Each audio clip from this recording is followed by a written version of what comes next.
ChesCo Gridiron Insider faithful to our Week 3 show. We are pleased to announce that we are adding a newcomer to our show in longtime head man and defensive guru Steve Mitten. This week's highlights have 3 unbelievable finishes that come down to the wire and some surprising upsets again. Pete D will interview Avon Grove head coach Joe Coffey for our Game of the Week segment. Coach Mitten, Coach Wolf, and myself will break down Avon Grove's offensive and defensive performances against Boyertown. The Insiders will tell you who is going to win Week 3 matchups and why. So buckle up and let's get started. But first, let's hear a word from our host at Studio One and the home of ChesCo Gridiron Insiders. Highlights of this week's games are brought to you by Studio One, the home of ChesCo Gridiron Insiders for our inaugural season. Studio One also houses Sports Vault. Sports Vault is your premium provider of sports-related autographed and non-autographed merchandise. Sports Vault is the leader in licensed sports memorabilia, novelties, trading cards, and custom framing. Sports Vault is located at 520 East Lancaster Avenue in Downingtown, Pennsylvania. We are always looking to add sponsorship and join our family here at ChesCo Gridiron Insiders. This week, we are adding a Player of the Week segment, and pretty soon we may add an Upset of the Week that you can sponsor. Just send an email to and we can set you up with the sponsorship package of your choice. The game of the week here is Rustin visits defending Pioneer Athletic Conference champion Pope John Paul in Springford. We pick up the action in the second period with no score, but Pope John Paul is driving. We're going to see quarterback Luke Terleski hits Braden Reed, a Villanova commit, on a deep crossing route over the middle, and P.J. Paul has a first and goal deep in Rustin territory. Okay, after a penalty backs up Pope John Paul, Terleski hits number 2, Dylan Scarbeck, on a smash route for a touchdown. Scarbeck is able to hold on after number 22, Chase Hatton, delivers quite a huge blow. A lot of hard-hitting action between both of these teams. Heavyweight battle, EJ. Absolutely, all day long. Just a lot of guys took a lot of shots. Okay, after Rustin was forced to punt, Pope John Paul's next drive turns into Rustin points. You're going to see is JoJo Maglin makes a great play. He's our co-player of the week. He drops into the flat, steps in front of the halfback wheel route, and he goes 35 yards untouched, and the game is tied at 7-7. Here's the first Rustin drive of the third period. You're going to see they're on the 25-yard line. Number 4, Ryan Loper runs by the line and splits Pope John Paul defenders all the way down to the Pope John Paul 11-yard line. Okay, 3 plays later, after tight end Billy Ty trades with Ryan Loper, Loper plows his way into the end zone from the 6 on a power. Nice blocking by the Rustin O-line. Rustin's now up 14-7 in the third period. We jump to late in the fourth quarter. Rustin trying to put the game away, and David Jacob takes a lead belly, weak 26 yards, and Rustin is in business. Unfortunately, the Rustin drive stalled there, and Rustin kicker Fred Adler comes in there to attempt a 25-yard field goal. Coming up here. The kick is just short, and Rustin's still clinging to a tenuous lead.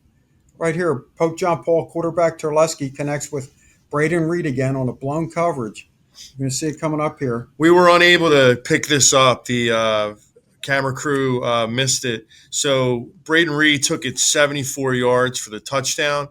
And then Coach Scott Reed decided to go for 2 with 1:22 left in the game to try and give Pope John Paul the win. And here's the 2-point conversion try.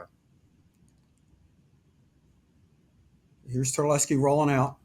A great play by number 9, Nate Peachin. He makes a heck of a read and turns Pope John Paul away. Rustin hanging on to 14-13 lead. One last hook and lateral attempt to go 89 yards for Pope John Paul. Ends up in the hands of number 7, Josh Colonia. And Rustin leaves Saturday afternoon with a hard-fought 20-13 heavyweight battle win and a 3-0 record. Congrats to head coach Mike St. Clair, his team, and his entire staff. Wild play there. Yeah. Wild game. Okay, now we're at Great Valley as they travel to Owen J. Roberts Friday for another Chesmont packed matchup. Here's a big fourth down stop by the Great Valley defense as linebacker Carrick Moore and defensive lineman Aiden Granger and Marcus King combined to hold the Wildcats. But the Great Valley defense had their hands full with a talented O.J. Roberts offense. Here, you're going to see Great Valley middle linebacker Sam Snyder perfectly times the blitz to take down the O.J. Roberts ball carrier. Here's Great Valley with the football, and it's a very well-executed screenplay. Quarterback Ty Callahan draws the Roberts defensive line in and floats the ball to Bo Kosmowski for a big gain for Great Valley. This is the same drive. Callahan perfectly executes a fake slip screen and go, hitting his wide receiver in stride for the 37-yard score for Great Valley. Nice play. Yeah. Callahan is coming in for Johnny Campbell, doing a nice job. Another big play by the Great Valley defense as linebacker Moore blows up the play, forcing a fumble and Patriot recovery. But unfortunately, Great Valley falls 34-12 to a good Owen J. Roberts team. Now we're at Downingtown West, Kottmeyer Stadium, as they take on Perk Valley. We're going to pick up the action early in the first quarter of a scoreless game, and you're going to see Perk Valley do something a little unusual to attempt a fake punt early in the game from their own 34-yard line. Perk Valley's been known to do things like this in the past. Their coach is a great coach, and they've had some really good teams, but he definitely takes some wild gambles. I remember he did it against Coatesville 2 years ago early in the game, and they fell behind us 14-0. Yeah, Brett Wickersham blew that play up. He makes a big tackle to force the turnover on downs. And here's the next play. West doesn't waste any time capitalizing. Darian Smith takes the counter handoff and scores to make it 7-0 Whippets on the Perk Valley mistake. Yeah, that could have been the momentum changer that Downingtown West needed. They dominated the game from that point on. Yeah. You see the West defense who's, really stonewalled the Perk Valley run game all evening. Here you're going to see a swarm of Whippets led by Andrew Brown and Ryan Shoemaker combined on a tackle for loss in the backfield here. Yeah, there's nowhere to go for Perk Valley most of the evening. And here's the next play. Pat McDonald, Perk Valley quarterback, in the gun. Drops back to throw here. And throws high. And Darian Smith again picks off the overthrown Perk Valley pass to set up the Whippets in the red zone at the 19-yard line. Here it is, 2 plays later. Cole Brecker, the junior quarterback for the Whippets, drops back to pass and throws a perfectly thrown fade ball to big J.D. Weller, corner of the end zone to take a 14-0 lead. It's a great job by Weller, just getting that 1 foot down there and an excellently thrown play. It wasn't poor coverage. It was just a great play made by Downingtown West. Yeah. You're going to see here they extend their lead to 21-0 as Smith scores again for the Whippets here in the second period. This time it's a 35-yard rush. West Point Academy next year for Darian Smith, and he shows you a little bit why right here. Whippets up 21-0 in complete control. But Perk Valley does score here, and they make it 21-6 as they miss the extra point, and Shoemaker takes the ensuing kickoff 65 yards following excellent special teams blocking to set up West in Perk Valley territory. It's the infamous Downingtown West wall. They've been running that for years. And the Whippets are going to get another rushing touchdown here. This time it's Mike Tarashi. He does the honors this time with a 13-yard run to make it 28-6. Tarashi, 80 yards on 12 carries from the night. Later in the quarter, Tarashi again is going to do it. He breaks free on a simple power play for a 34-yard gain. Kid runs hard every play. Yeah, Downingtown West is doing an unbelievable job. This is a big game for them, at home.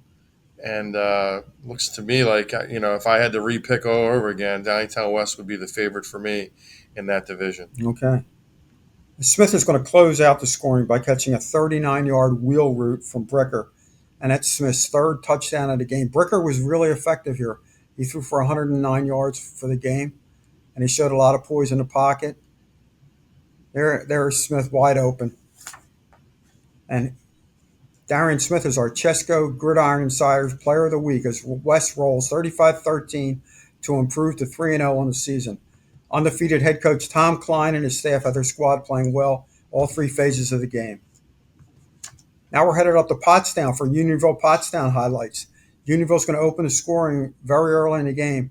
As you see here, a pretty 67-yard throw from quarterback Tommy McGinnis to Drew Palaio. Palaio wide open outruns the Pottstown defenders, 7-0 Unionville.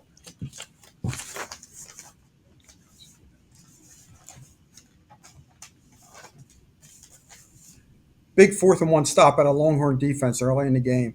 Safety Charlie Almeida, you're going to see him, rolls down the line of scrimmage and makes the tackle for loss as Pottstown turns the ball over on downs. He put a lick on the Pottstown quarterback, that's for sure. Sure did. He took a big hit there. Unionville capitalizes right away on the defensive stop. This time, McGinnis hooks up with Brody McLaughlin to extend the Unionville lead to 14-0. McLaughlin's going to strike again, this time on the ground, with a 47-yard scoring run to put Unionville up 21-6. Nice blocking up front, big hole. McLaughlin, nice cutback, outruns the defenders and just makes it into the end zone for a 21-6 Unionville lead. You're going to see here the Unionville defense, which harassed Pottstown's quarterback all night. Here you're going to see defensive end Nolan Holt make a great effort play, fighting past the Pottstown blocking and collecting a sack. Unionville rolls in this one 41-12, and they improved to 2-1 on the season. Now we're Downingtown East, Springford, as the Cougars traveled up 113 to face Springford Friday night in a clash of perennial District 1 playoff teams. Downingtown East defense, led by inside linebacker Jake Griffiths, set the tone early, knifing through the gap and taking down the Springford running back for a loss. Griffiths is trying to become the all-time leading tackler in Cougar history. He needs 75 tackles this year. I mean, I don't want to black cat him, but he stays healthy. He's going to get that easily, Pete. Yeah, looks like it. Okay, here's Springford with the football again, and their 5-star and University of Missouri commit, Matt Zollers. He shows off some athleticism on this play here. You're going to see he looks like he's in trouble again. Zollers had 2 long touchdown runs on the night. They're impressive runs, but, I mean, he's there to throw the ball, not necessarily to run it. And Downingtown East just made it very difficult for him and Springford all night long. They constantly harassed him with blitzes, pressure, and really great coverage. Yeah. Some of the great coverage, as you'll see coming up, led to sacks. Yeah, well, that was 79 yards, and the Rams had a 7-0 lead on the Cougars. But you're going to see the Cougar defense responds as Griffiths flushes Zollers out of the pocket here. Griffiths is just all over the field.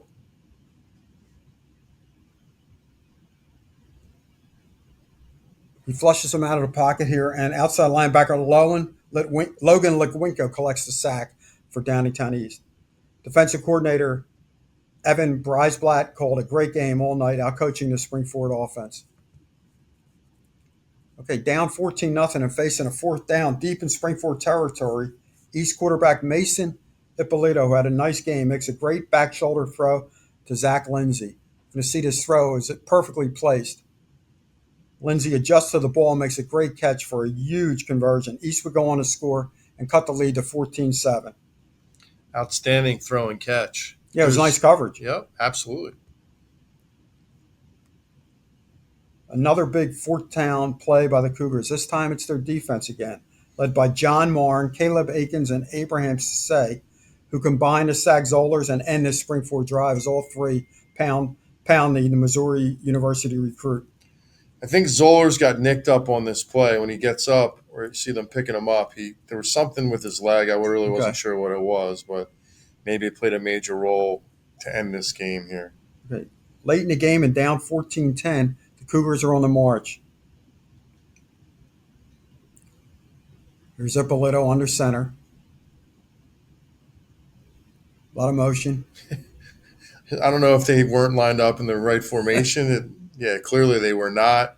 But maybe all that confusion really led to more confusion on Springford's part. Yeah, here Ippolito finds Mike Brown wide open in the flat. He makes a nifty move and tiptoes in the end zone for the game-winning score. It's great footwork there by Brown. Yeah, Brown's a nice player. Yep. Springford still has a chance to win the game. They're deep in Downingtown East territory, and you're going to see what you wouldn't expect here from a quality team. But here's a snap, and it's bungled, and the game's over as Downingtown East just falls on the Springford lineman, and East claims their first win of the season, 17-14 over a good Springford team. We're traveling up the New Jersey Turnpike as Delbarton takes a visit from Malvern Prep on ChesCo Gridiron Insiders' first visit for the Friars. We're third quarter action, Malvern trailing Delbarton 10-0. Actually, yes. And this nice smash drag combination against man coverage results in a TD and a commanding 17-0 Delbarton lead, or so we thought. With 8 minutes remaining in the game, Malvern decides to show North Jersey why they are one of the better programs in Pennsylvania. After mishandling the stat, you're going to see quarterback Jackson Melanson hits Malconian hits running back Zeke Bates on a seam route, and it's 17-6 Delbarton. Malvern not out of it yet. They recovered this perfectly executed onside kick by Austin Tate, and Malvern has the ball around midfield with 7 minutes to go, down 17-6. Friars score and then get a defensive stop. Trailing 17-12, Melanson hits Dan Riley on a 53-yard strike, and Malvern takes the lead 18-17. What a comeback here by the Friars. And it's 2017 Malvern here with 3:31 left in the fourth quarter. Wildcat quarterback and 2023 Interac MVP Andrew Pellicciata takes his third straight carry, 27 yards to the house, and Malvern Prep leaves North Jersey with a 27-17 victory. Wow, EJ, what a wild game in North Jersey. And Malvern has another big test next Friday night versus powerful Roman Catholic. We will talk about that later in the show. Yeah, congratulations to Dave Guerrera and the Friars, going 1-1 now on the year. You don't think being down 17-0 with 7 minutes left in the game and then a team's going to score 27 points. Right. So, all right, we're going to hear from Pete as he interviews headman Joe Coffey from Avongrove. But first, let's hear from our sponsors at PA Rebels. If you're looking for a travel baseball program that is competitive but focuses on player development, please check out the PA Rebels program out of Westchester, Pennsylvania. Their development program has led to over 45 players gain college baseball opportunities over the past 4 years. Okay, we're here with Joe Coffey, the head coach of the Avongrove Red Devils, and Avongrove is the team of the week. Coach, congratulations on a nice win over Bordertown. I wanted to ask you, you lost to Penwood in week 1, and it was sort of a game you probably thought you could win. What'd you say about the kids on the bounce back in the Bordertown win? We had a nice closed door meeting on Monday, and really proud of the kids, how they responded. Obviously, especially offensively, we stuck together. We watched the tape, and they understood there was some execution parts that they had to own, and that's part of the growing process with them and maturation process. And they did, and they stuck together on Friday. It was not as smooth as we would have liked it to be after the first half, and kudos to them. They earned it. They got the job done on the field. Yeah. How was your quarterback? How was Frank Hoogerwerf? I know he got dinged up a little in the Penwood game. Did he come back? And he must have played well Friday night. Yeah, Frank did a good job. He came back. He got hit. He landed on the track, and I was told by the official it was close. So I don't normally send things in, but we sent that one in and got a response, and they did miss it. And he's okay again. So he did a good job. The guy who had to come in, Nate Mater, did a great job for a couple plays when we needed him to. And Frank's healthy. Coach, I wanted to ask you, I know it's early in the season, but teams create an identity, a personality. What is the makeup of this 2024 Avongrove team? Right now, we have we have an identity right now on defense. We're starting 8 new guys, and they've really done a good job. Kudos to Coach Shubio and the whole defensive staff. They put a game plan together. The kids understand, and they went out and they've executed for 3 weeks. We had a couple late passing. We had a late passing touchdown, and that just goes to play the game till the end. And then offensively, our identity so far has been our offensive line. I think they've played really well the first 3 weeks, and we've been concentrating on players over plays. We distributed the ball. 5 different guys carried the ball on Friday night. Every receiver got at least 1 touch, but the offensive line really held us together.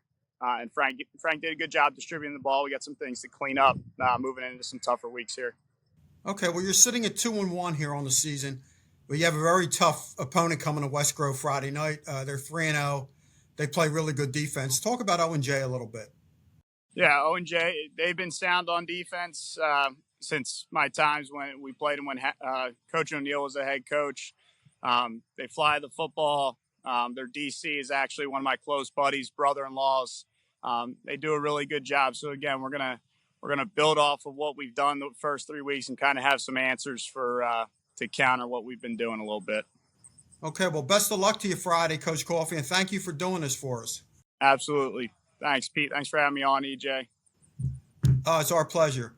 All right, Chester County fans, coming up, Coach Moyer and ex-Henderson head coach Steve Mitten are going to, along with Tom Wolf, are going to break down this week's action. Thank you. Good afternoon. Steve Mitten, EJ Moore here with ChesCo Gridiron Insiders. Today we're going to take a look at Avon Grove's offense. And the thing that I really noticed, EJ, was that they run some basic Delaware wing tee blocking schemes out of more modern spread formations. Pretty common thing that you see in high school football, certainly in high school football here in Eastern Pennsylvania. Yeah, a lot of buck sweep action where both guards pull. They love to do that. Sometimes, you'll see it's influence, and sometimes it's, based on reads that the quarterback makes. Yeah, to me, this is a basic buck sweep blocking, and with buck sweep blocking, I mean both guards are going to pull this way to the left, and the quarterback is actually reading this. To me, he's reading the end guy on the line of scrimmage and running a little option look out the back end of it. So you can see both guards pull. And to me, the quarterback, Frank Hogeworth, is reading the end guy on the line of scrimmage, pitches the ball, got to be able to handle that pitch. So, yeah, the concept of that play would be called bash, right? So he's reading the end of the line of scrimmage, like Steve said. And I guess they're basically the end man in the line of scrimmage didn't really show up. He went down to the inside. If we want to take a look at that play again, if he goes down to the inside, he goes into the B gap, right? And that's an easy read. Now, they did have a linebacker coming off the back end who forced the pitch. In talking about that before, one more concept. Coach Mitten and I both said we would probably send that end man in the line of scrimmage right at the mesh point where the quarterback is, faking the handoff there or giving the handoff, and that would really make it difficult for the play to develop. Yeah, when you're playing any option team, you want to speed up their process, speed up their reads, and, it's a high school kid. Maybe he'll make a mistake.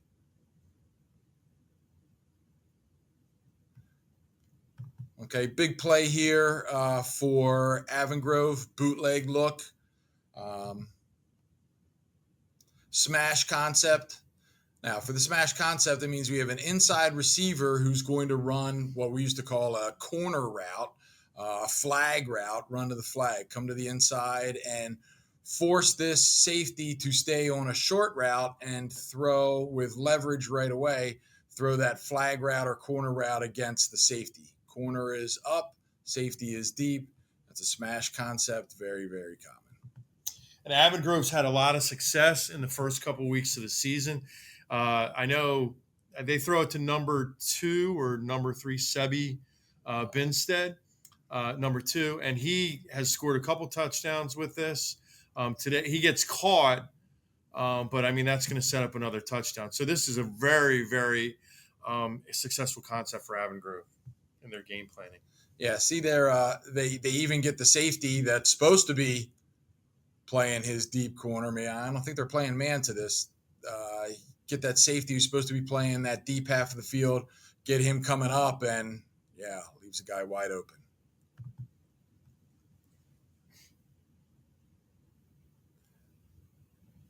Okay, this next play, you always want to evaluate as a defensive coordinator what happens if your offense turns the ball over. And this is what we call sudden change. You go from defense to offense right away. Here this happens for Avon Grove. They have an interception on the plus side of the field. Let's see what they're going to do. Are they going to go for a big play, or are they just going to come out and run a simple run? Oftentimes you have the defense that's charged up. You'll see a lot of offenses will run a lot of screen passes, thinking that the defense wants to make up for the mistake that the offense just made. So let's see what Avon Grove does.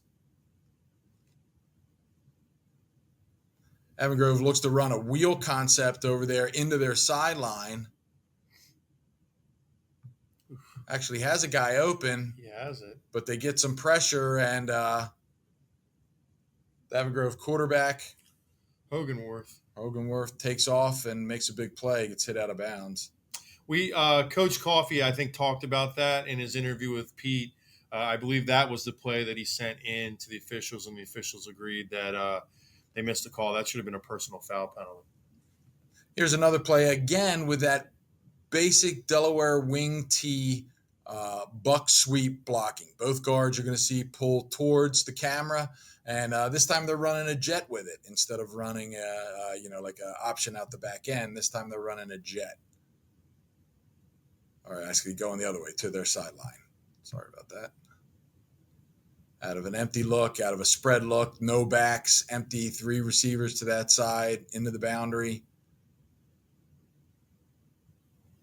And they run a buck sweep look into that. Here's that option again.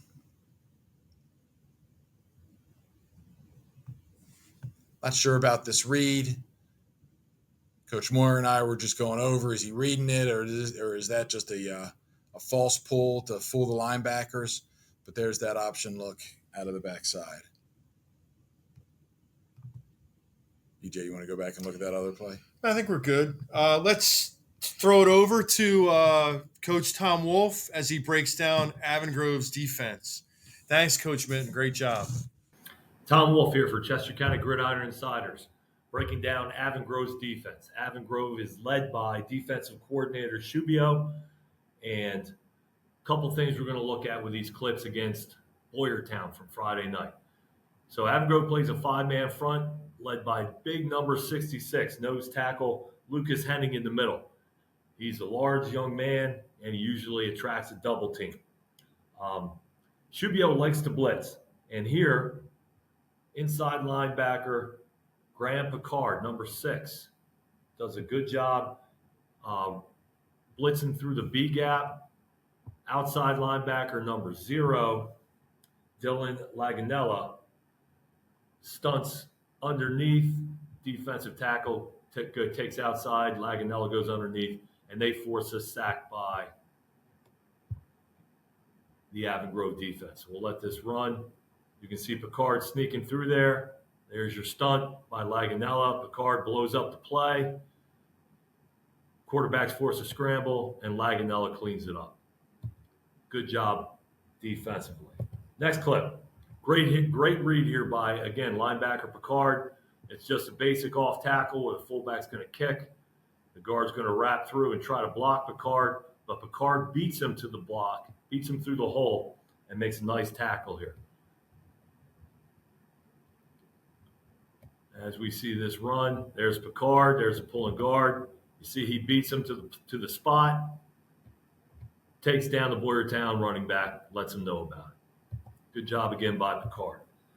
Third clip, another example of his blitzing tendencies by the Avon Grove defense. Both inside linebackers come, Picard and number 5, Zach Sheridan. Picard blows up the halfbacks block that you'll see here and forces the Boyertown quarterback to sprint out and throw the ball away. So you can see they time this up really well. They time up the snap. Sheridan gets picked up. Picard fights off the halfbacks, attempt to block it, and forces the quarterback just to throw the ball away.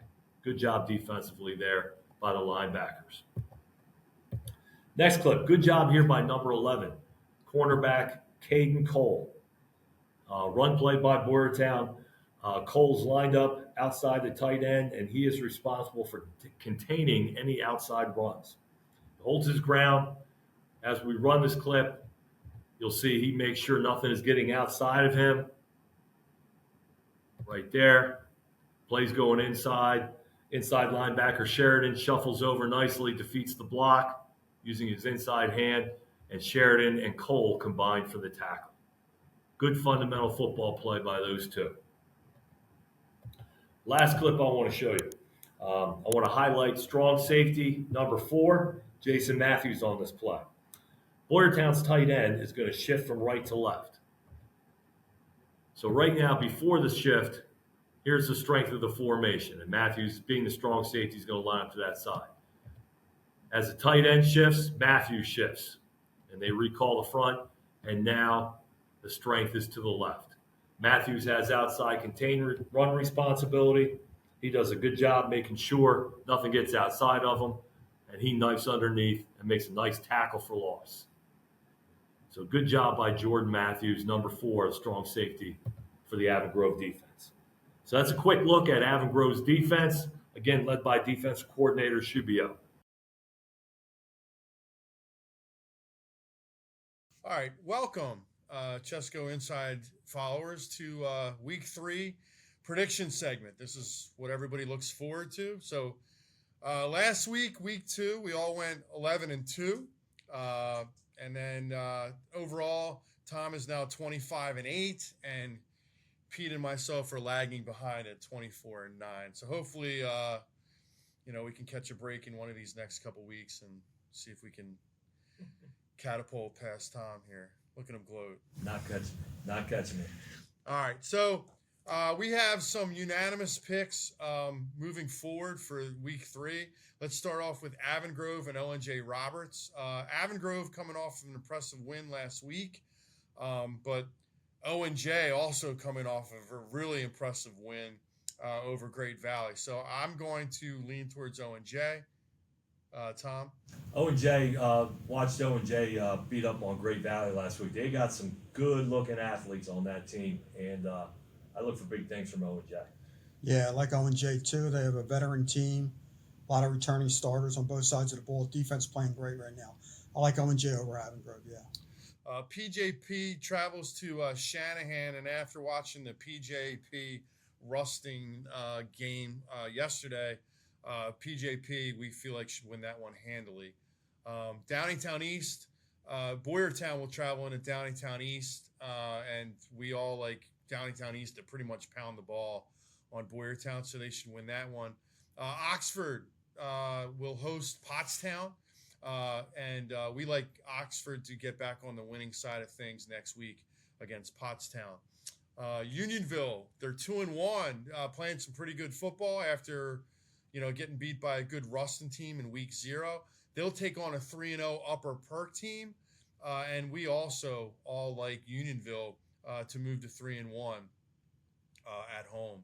Henderson will welcome Upper Marion into Oxford? J. Oscar Dix. J. Oscar Dix Field. And we all like Henderson to grab a victory there and even the record at 2-2. Rustin will host Norristown, and I believe that is a military night, and I'll be in attendance for that. And definitely, we all like Rustin. It's a battle of 2 3-0 teams, but we all like Rustin to move to 4-0 on the year. And then finally, another unanimous pick is Great Valley versus Methacton.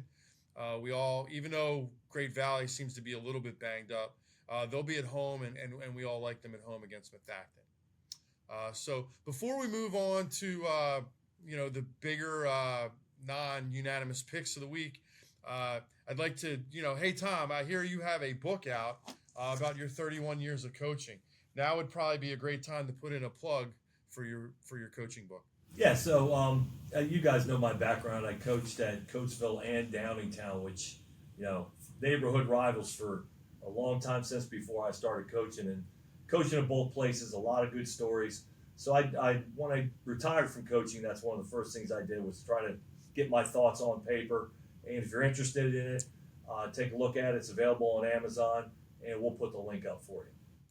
Good. I usually like to read on the beach. Would that be good beach reading for the 2020? There you go. Great beach reading. I'm all in. Coming up, so the holiday season's coming mark up. me down for a book. There we go.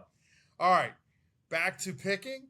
We'll start out with an interesting one. Coatesville, the Red Raiders at 2-1, will travel to Perk Valley. Perk Valley's kind of licking their wounds after Downingtown East, or my fault, Downingtown West, the Whippets stuck it to them at Kottmeyer last week. Pete, you were there. What do you think? Well, Downingtown West ran the ball, but they've run the ball on everybody so far this season. Perk Valley sort of did themselves in with a strange call early in the first quarter. They tried to fake punt, inside their own 20-yard line, and the Whippets stopped it and scored on the next play, and it seemed that was it for Perk Valley. They were sort of back on their heels after that. I like Coatesville to go up there, run the football, and beat Perk Valley. Perk Valley's very tough at home, but I like Coatesville here. Tom, your thoughts? Again, you're watching that West dominated Perk Valley, which you don't usually see out of a Rob Heiss coach team at Perk Valley. I think Coatesville's going to try to replicate that, but I think Perk Valley is going to come back, learn from their loss, and again, play it up there with the big Viking in the end zone, fired up student section. I look for Perk Valley to squeak out a win. Yeah, Coatesville's kind of righted the ship a little bit. I think after the week 0 of really first quarter, where they struggled to recover after giving up 17 points to Garnet Valley. So, in saying that, I like Perk Valley. I just, Coatesville's got to be a little bit more balanced for me. And it's more so, I think if Coatesville's at home, probably lean that way, but traveling to Perk Valley and playing there, Coatesville hasn't played there yet. All their games have been at home against Perk Valley. I think Perk Valley is going to figure out a way to eke out on top. I think it'll be close. I think Coatesville will be able to run the ball, but at the end of the day, Perk Valley's too good to just, I can't imagine Coatesville will just run it. So I am going to lean towards Perk Valley as well. Here's a huge one. Malvern Prep. 1-1 now after taking down Delbarton last week against 2-0 Roman Catholic. Now, 2 weeks ago, Roman Catholic absolutely annihilated St. John's of D.C., and that's a really well-known program throughout the nation. So now Malvern Prep has Roman coming in on a Friday night. I mean, that should be an outstanding game. A lot of athletes all over the field. Tom, your thoughts? Well, again, another Philadelphia Catholic League team that is looking to knock off the defending champ St. Joe's. Roman Catholic's coming into Malvern. They got a great quarterback. Pete's going to talk about him. Malvern's it's going to be, if you like high school football and like watching athletes on the field, that's a good game to go watch. I'm going to give Roman Catholic the nod here. Like Coach Wolf said, Roman Catholic features Samaj Beals. 2 weeks ago, against St. John's, he had 465 yards passing, which is the Philadelphia Catholic League all-time record. He's a Division I prospect. Roman has elite speed all over the field. I like Malvern to shut them down a little bit, though, and get a win. Wow. I spoke with Coach Guerrero a little bit this morning, and he is really impressed with the Roman Catholic squad. After I have not seen them yet, but after seeing what they've been able to do on tape as they're 2-0 and really have stuck it to two teams good. What have they outscored the team speed? Didn't you give us? It's 164 to, I believe, 20 something. Wow, I mean that's something else. Malvern's, they've been able to move the ball on both teams and easily probably feel like they could have come away against LaSalle. And following Coach Wolf, I think, I don't want to plug the Philadelphia Catholic League, but I mean, holy smokes, Roman, LaSalle, St. Joe's Prep. Maybe this is the year St. Joe's Prep gets knocked off. Anyway, I'm going to side with Roman. I think Malvern, in order to win, and I think they can, needs to get off to a fast start. They've gotten off to 2 slow starts, but I am going to stick with Roman. I mean, they're explosive athletically all over the place. So give me Roman. Kennett, Phoenixville. I'll start this one off. Phoenixville looked really, really impressive last week. I mean, they just, man, they have a running back that was a man amongst boys against Henderson, and the quarterback, Pete. Quarterback Talon Romance, 9 for 9, 208 yards, 3 touchdowns. They put up 47 points on Henderson. I think they do close to the same against Kennett. Yeah, I'm also going to take Phoenixville against Kennett. Tom? Phoenixville. Phoenixville's got too much. Yeah, I guess I should have put that one in the unanimous category. Westchester East versus Pottsgrove. There's a Pottsgrove, another team coming off of an impressive win against Oxford. Westchester East also coming off of a win, and they played pretty well in that game. But, man, Pottsgrove, they really impressed me. Tom? Where's the game? At East. At East. So they get some home cooking, which is always good. Pottsgrove's a tough place to play. That being said, I think it's going to be a great battle. I'm going to give Pottsgrove the nod by less than a touchdown. I like Pottsgrove, too. They're tough kids. Westchester East has pitched 2 shutouts in their first 3 games, though. But I like Pottsgrove to come in and get a close win. I think I also like Pottsgrove. I think they're going to eke it out. Be interesting to see, though, maybe Westchester East, that they can control the clock with their strong running game and keep the ball away from Pottsgrove. And finally, D West will also make the trip, as D East did last week, to Springford and take on the what are they? The Rams, Golden Rams, right? So, Tom, what are your thoughts? D West. D West has looked great so far. Tom Klein's got the offense really clicking with the running game. Defense is getting after people. It'll be interesting to see how Springford responds. Downingtown East beat up on them. The score was close, 17-14. It was a good game. But Downingtown East really, put a hurting on the quarterback, Zellers. And I look for Downingtown West to try to replicate that. And I think Downingtown West goes up there and gets the win. I also, too, I'll let Pete finish. I love the Whippets this week. I think D East started it off, so both Downingtowns are going to do a number on Springford, and I would be shocked if, I'm going to tell you right now, I think that Downingtown West is going to pummel Springford this week. I don't know about pummel, but I like Downingtown West to win the game. And as impressive as their rushing attack has been, their junior quarterback, Cole Bricker, looked great the other night against Park Valley, 7 for 9 for 109 yards and 2 touchdowns. And their defense rallied to the football when they had to. I think they're tougher than Springford, and I think they get the win. Coach Klein's got them rolling up there. All right, that's the end of our prediction segment. And thanks for tuning in. We'll see you next week for week 4.